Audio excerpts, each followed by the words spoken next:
Era sábado y el calendario marcaba el cumpleaños número 6 de Lucas cuando todo se desarmó de golpe para Mariana López. A las 15:20, después de un trayecto corto en autobús con una bolsa de papel en el regazo, llegó a un barrio donde los autos dormían brillantes en las entradas y las veredas olían a césped recién cortado. Llevaba un abrigo marrón con el forro cosido a mano, botas limpias pero gastadas y un regalo envuelto con papel verde y cinta dorada. Un suéter tejido por ella misma, con botones de madera que había elegido uno por uno. Tenía 63 años, manos fuertes por décadas de trabajo y una costumbre de hablar bajo para no molestar. A simple vista, cualquiera la habría tomado por una abuela común, y esa era la fachada que ella había sostenido durante años. Lo que casi nadie sabía era que después de jornadas como camarera, limpiadora y operaria de turno nocturno, Mariana había estudiado logística, había entendido planillas, rutas, proveedores, y con esa base silenciosa habías levantado Orion Nexus, una estructura real con depósitos, camiones y nóminas. Aún así, ese día lo que la ocupaba no era el currículum ni los balances, sino llegar con tiempo, no ser una carga, no llamar la atención, entregar el regalo y abrazar a su nieto sin que nada se torciera. La casa de Daniel y Patricia no parecía un lugar para una reunión familiar sencilla. Desde la vereda se escuchaba música seleccionada por un DJ, las luces de alquiler dibujaban líneas en la fachada y un servicio de CHT Catering entraba y salía por la puerta lateral con bandejas plateadas. Al tocar el timbre, Patricia abrió sin ocultar el barrido de mirada que empieza por los zapatos y termina en el rostro. Anotó mentalmente el abrigo antiguo, el peinado recogido sin spray, las uñas cortas sin esmalte.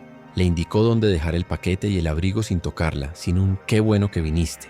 Y la hizo pasar a una sala con globos metálicos, una mesa dulce que parecía un catálogo y gente hablando de inversiones, gimnasios y destinos de fin de semana largo. Mariana buscó a Lucas con la mirada y lo encontró rápido, porque los niños son ruidosos y verdaderos. Él corría con una corona de cartón que ya estaba chueca y una camiseta con dinosaurios, y al verla, levantó la mano con naturalidad. Ella respondió con un gesto pequeño, casi tímido, y buscó una silla junto a la pared, el lugar donde se sientan quienes no quieren estorbar. Le ofrecieron una copa de espumante que rechazó con suavidad y pidió agua. Cuando por fin la tuvo, el vaso estaba sudado y frío, y lo sostuvo como si fuera un ancla. Sabía estar al margen, lo había practicado toda la vida, pero ese margen, ese día, tenía focos y aplausos ajenos que hacían más notoria su esquina. El ambiente era ensordecedor en su exceso.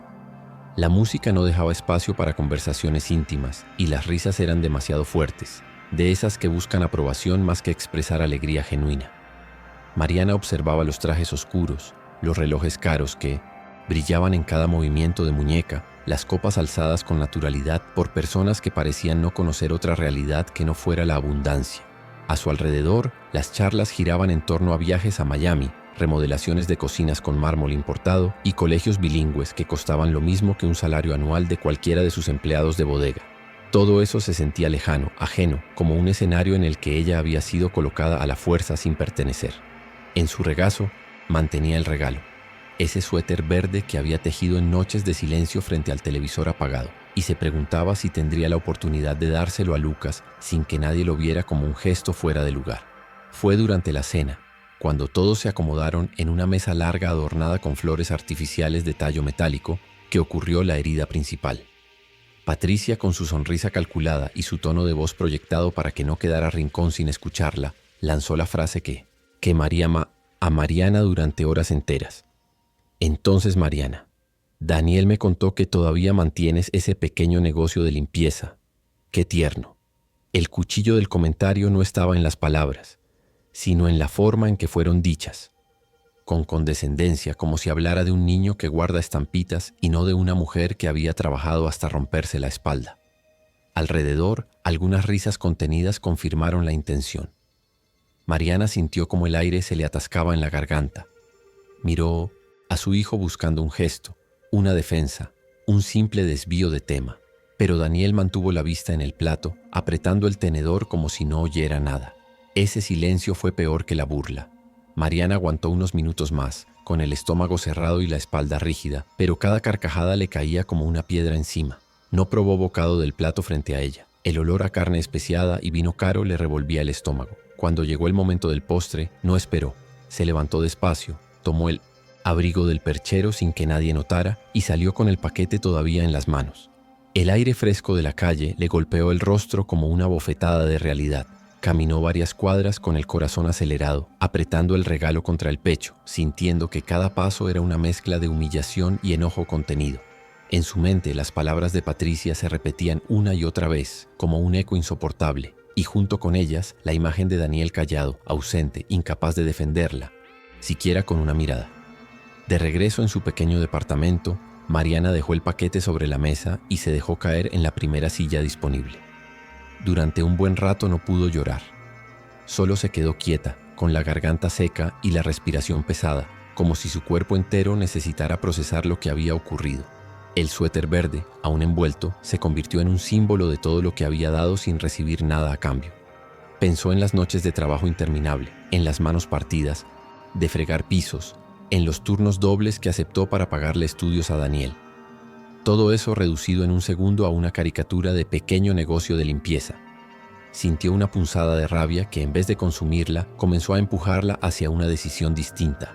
Ya no podía seguir escondiéndose detrás de la imagen de mujer sencilla que todos daban por sentada. Con las manos aún temblando, Mariana se levantó y fue directo al dormitorio donde guardaba un pequeño cofre metálico, oculto bajo una manta vieja en el armario. Hacía meses que no lo abría, como si mantenerlo cerrado le permitiera seguir siendo invisible ante los demás. Con un clic seco, la cerradura cedió y adentro estaban los documentos que definían su verdadera vida. El acta de fundación de Orion Nexus, los registros que confirmaban que poseía el 87% de la compañía y su cargo de CEO. Tomó las carpetas una por una, repasando con la yema de los dedos cada sello, cada firma, recordando los sacrificios que había hecho para que esas hojas existieran. Allí estaba la prueba de que no era una mujer reducida a un pequeño negocio, sino la responsable de una red logística que daba empleo y sustento a más de 1.700 familias. Encendió la computadora y con un impulso que mezclaba furia y lucidez, accedió al sistema interno de la empresa. No esperaba encontrar nada relevante, pero al revisar los archivos de personal, un nombre le saltó a la vista como un golpe directo. Patricia Gómez, su nuera, figuraba en el TC100, área de alianzas estratégicas de Orion Nexus. Leyó con atención su historial. En los informes oficiales aparecía como una empleada brillante, reconocida por su visión moderna y por saber manejar entornos competitivos. Sin embargo, en los registros secundarios, esos que rara vez subían hasta la presidencia, aparecían quejas ignoradas, burlas a compañeros mayores, comentarios de desprecio hacia personal de apoyo y un caso en el que había excluido a un veterano de logística de una reunión clave, llamándolo obstáculo del pasado. Mariana cerró los ojos por un instante. La misma soberbia que la había herido en la mesa familiar estaba registrada dentro de su propia empresa. Mariana se quedó frente a la pantalla varios minutos, con el corazón acelerado y la mandíbula apretada. No era solamente un asunto personal. Patricia repetía un patrón que cruzaba lo familiar y lo profesional. Esa revelación fue como una chispa en un cuarto oscuro. Ya no se trataba de vengarse de una humillación, sino de corregir algo que afectaba a muchas más personas. Recordó las veces que ella misma había sido tratada como invisible cuando limpiaba oficinas o servía mesas, y entendió que tenía en sus manos la posibilidad de frenar ese ciclo en su propia compañía. Esa noche apenas durmió. Cada vez que cerraba los ojos veía a Patricia riéndose de colegas, negando oportunidades a quienes no tenían un título rimbombante, y la voz burlona en la cena resonaba como combustible para su decisión. Al amanecer, Mariana preparó café fuerte y con la claridad que solo llega después de un desvelo lleno de pensamientos, tomó el teléfono y llamó al director de Recursos Humanos. La reunión fue breve y precisa. Quería a Patricia transferida de inmediato al área de mantenimiento y limpieza, sin previo aviso y con el acceso bloqueado a las oficinas de dirección. Que descubra sola cuál es su lugar ahora, indicó con un tono que no dejaba espacio a interpretaciones. No era un castigo gratuito, era un espejo. Patricia iba a vivir, aunque fuera unas semanas, en la piel de las personas a las que había despreciado. Mariana sabía que solo desde ese lugar podían hacer algún aprendizaje si es que estaba dispuesta a reconocerlo. Para asegurarse de que todo se cumpliera, Mariana optó por un plan inesperado. Se vistió con el uniforme azul de limpieza, se colocó una gorra que cubría parte de su cabello canoso y se mezcló con el resto del personal de mantenimiento. No era un disfraz improvisado. Conocía cada tarea, cada recorrido con el carrito de productos, cada pasillo donde el olor a detergente se mezclaba con el del café recién hecho. Caminar por su propia empresa en ese papel la llenaba de una extraña calma, como si regresara a los días en que nadie la veía, pero todo dependía de su esfuerzo. Entre esos pasillos observó a Patricia directamente, sin que ella lo supiera, y lo que vio confirmó cada sospecha. Rechazo absoluto al uniforme, gestos de desagrado al tocar un trapeador, quejas interminables de que ese trabajo no era para ella. Lo más revelador, sin embargo, fue cómo trató a sus nuevos compañeros. Mariana la escuchó burlarse del acento de un hombre que llevaba 20 años en la empresa, rechazar un café que una colega le ofrecía con buena voluntad y quejarse en voz alta de que esto es un castigo inventado por alguien que me tiene envidia. En ningún momento mostró curiosidad por aprender, ni siquiera un mínimo de humildad. Era incapaz de reconocer valor en lo que hacían los demás. Cada palabra y cada gesto eran una confirmación de que Patricia no veía personas, solo escalones que la alejaban o acercaban al poder. Mariana, detrás del carrito de limpieza, tomó nota mental de cada detalle. No necesitaba más pruebas. Estaba lista para el enfrentamiento definitivo. La cita se programó en la oficina presidencial para un viernes por la tarde, cuando el edificio ya estaba casi vacío y el murmullo de las impresoras empezaba a apagarse. Patricia llegó convencida de que por fin alguien había reconocido que todo había sido un error administrativo, que ese malentendido con su tarjeta de acceso se resolvería con una disculpa y un nuevo puesto. Abrió la puerta con paso seguro, pero al ver a Mariana sentada detrás del escritorio principal, su rostro cambió de inmediato. Se quedó paralizada unos segundos, incapaz de procesar lo obvio. Aquella mujer a la que había humillado en su propia casa no solo no era una figura marginal, sino la fundadora y máxima autoridad de la empresa donde trabajaba. El golpe de realidad fue tan fuerte que tuvo que apoyarse en la silla antes de sentarse. Mariana no necesitó levantar la voz. Colocó sobre la mesa un dossier con copias de informes de recursos humanos, testimonios de empleados y observaciones personales de lo que ella misma había visto disfrazada de trabajadora de mantenimiento. Una por una, las páginas se fueron desplegando. Cada documento era un espejo incómodo en el que Patricia se veía reflejada. La acusación no era emocional ni subjetiva. Estaba respaldada con pruebas concretas. Mariana habló con serenidad, explicando que no se trataba de un error aislado ni de un mal día, sino de un patrón de conducta que demostraba desprecio hacia quienes no tenían el estatus que ella consideraba válido. Al final, le presentó dos opciones claras: renunciar con una referencia neutra que no manchara su historial o permanecer en el área de mantenimiento hasta aprender a tratar a los demás con respeto. Patricia salió de aquella oficina con el rostro desencajado, los ojos vidriosos no de arrepentimiento, sino de rabia por haber sido desenmascarada. Esa misma noche corrió a buscar refugio en Daniel, relatándole entre sollozos una versión distorsionada, que su suegra la había degradado por rencor personal, que todo era un ataque motivado por celos y deseos de control. Daniel, confundido y preso todavía del vínculo con su esposa, reaccionó con furia. Tomó el teléfono y llamó a su madre con la voz cargada de reproches, acusándola de humillación y abuso de poder. Mariana lo escuchó en silencio, esperando a que terminara. Entonces, con calma, le explicó que nada de lo ocurrido era producto de capricho. Todo estaba documentado, respaldado por informes y testigos, y ella misma lo había comprobado en persona. Pero las palabras rebotaron contra el muro de incredulidad de su hijo, que aún no podía aceptar que la mujer que había elegido como compañera se comportara de ese modo. Días después, Daniel y Patricia se presentaron en el departamento de Mariana para un enfrentamiento cara a cara. La tensión era tan densa que apenas pudieron cruzar el umbral. Patricia comenzó a hablar de inmediato, acusándola de querer destruir su matrimonio y ridiculizarla frente a la empresa. Mariana, sin alterar su tono, sacó una carpeta con las pruebas y las fue leyendo en voz alta. Cada testimonio, cada frase registrada por recursos humanos, cada observación que ella misma había anotado mientras trabajaba de incógnito. Daniel fue testigo de cómo Patricia intentaba negar lo evidente, se contradecía, culpaba a terceros y torcía las palabras para presentarse como víctima. Pero lo que más lo golpeó no fueron las pruebas en sí, sino la ausencia total de remordimiento en la mujer con la que compartía su vida. No había culpa, solo miedo de perder poder. El silencio de Daniel en medio de aquella discusión ya no era de complicidad, sino de desconcierto.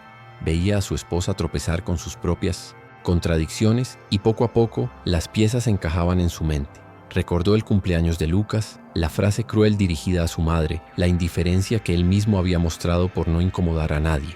Era como si de golpe viera la escena desde afuera y entendiera cuánto dolor había causado su pasividad. Finalmente, la interrumpió con un tono firme que sorprendió a las dos mujeres. Le dijo a Patricia que no podía seguir negando lo obvio, que había hecho llorar a su madre y que la había llamado una vergüenza sin mostrar nunca arrepentimiento. Esas palabras marcaron un punto de quiebre. Patricia perdió el control, levantó la voz, lo acusó de traidor y salió del departamento golpeando la puerta con violencia. El matrimonio se resquebrajó en cuestión de semanas. Los intentos de Patricia por manipular la situación pintándose como víctima no prosperaron. Daniel, aunque dolido y desorientado, comprendió que había estado viviendo en una fachada sostenida por apariencias y arrogancia. El divorcio fue inevitable. Mariana no celebró esa ruptura. Verla desmoronarse con tanto dolor en su hijo fue un golpe duro, pero al mismo tiempo un alivio. Daniel comenzó a acercarse de nuevo, visitándola los fines de semana, pidiéndole consejo en temas de la vida diaria, reconociendo por primera vez todo lo que ella había hecho por él. Más que con palabras, lo demostró con gestos, arreglando una canilla que goteaba en su cocina, cocinando para ella alguna noche, o simplemente quedándose a charlar, en la sala con Lucas jugando cerca. Era la forma más honesta de pedir perdón. Mientras la vida personal tomaba un nuevo rumbo, Mariana también sabía que en la empresa era momento de consolidar cambios más profundos. Después de tantos años al frente, tomó la decisión de entregar la presidencia a Clara, su asistente de confianza, una mujer meticulosa y justa que había demostrado con hechos un compromiso absoluto con los valores de la compañía. Mariana se mantuvo como presidenta del consejo, supervisando las decisiones estratégicas, pero quiso asegurarse de que Orion Nexus ya no fuera solo una maquinaria de eficiencia, sino también un espacio donde la dignidad de cada trabajador fuera intocable. Implementó canales anónimos de denuncia, programas de mentoría liderados por veteranos ignorados durante años y un plan de becas para los hijos de empleados, comenzando por la hija de Andrés, el conserje que siempre había trabajado en silencio y al que pocos reconocían. Los efectos de esas medidas fueron inmediatos. Isabel, a quien Patricia había tachado de demasiado mayor para innovar, fue promovida a jefa de departamento y en cuestión de meses mostró que la experiencia podía marcar la diferencia en momentos de crisis. Hernán, el veterano que había sido apartado injustamente de una reunión clave, fue puesto al frente de la reestructuración logística y logró duplicar la eficiencia en un tiempo récord. Y Verónica, antes considerada solo apoyo administrativo, se convirtió en Isin, mentora de jóvenes talentos, transmitiendo valores de respeto y solidaridad que empezaron a permear toda la cultura de la empresa.